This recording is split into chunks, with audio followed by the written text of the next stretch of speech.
ఏ పార్టీలోనైనా అసంతృప్తులు ఉంటారు సజ్జల.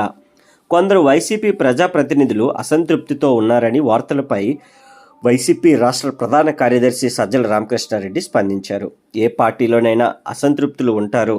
మా పార్టీ మంచి ఫామ్లో ఉంది కాబట్టి పోటీ చేయడానికి నాయకులు పెద్ద సంఖ్యలో వస్తున్నారు. అసంతృప్తులు లేకపోతే అది చెల్లని పార్టీగా అనుకుంటారు. మంచి పాలన అందించాం, ఎన్నికల్లో అద్భుతంగా విజయం సాధించబోతున్నామని ధీమా వ్యక్తం చేశారు. సహజంగానే ఇప్పుడు ఇక్కడ కలిసిన వాళ్ళు చాలామంది ఆస్పిరెంట్స్ వస్తారు, ఆశావాహులు ఉంటారు, వాళ్ళని సపోర్ట్ చేసే వాళ్ళు ఉంటారు. ఏ పార్టీలో అయినా ఉంటుంది. ఏ పార్టీకి అయితే ఎక్కువ బలం ఉందో, ఏ పార్టీలో అయితే ఎక్కువ మంది నాయకులు ఉన్నారో, డిమాండ్ ఉందో అక్కడ ఎక్కువ ఉంటుంది తాకిడి.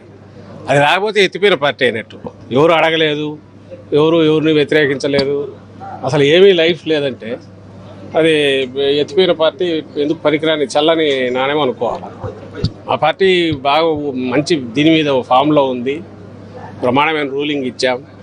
ఎన్నికల్లో బ్రహ్మాండంగా పర్ఫామ్ చేయబోతున్నాం కాబట్టి నాయకులు ఉన్నారు, కాబట్టి ఆస్పిరెంట్స్ ఉన్నారు. అది చాలా సహజంగా జరిగేది. దాన్ని వాళ్ళు కూర్చోబెట్టి మాట్లాడతాం, అందరినీ చేస్తాం, ఒక తాటి మీదకి వస్తారు. అభ్యర్థులు ఎవరైతే వాళ్ళ తరఫున బ్రహ్మాండంగా పార్టీ తరఫున ప్రచారం చేస్తారు, బ్రహ్మాండమైన ఫలితాలు కూడా వస్తాయి. కాబట్టి దాని గురించి ఎవరు వరి కావాల్సిన అవసరం లేదు. ఏదో జరిగిపోతుందని దాన్ని ఇంటర్ప్రిట్ చేయాల్సిన అవసరం కూడా లేదు.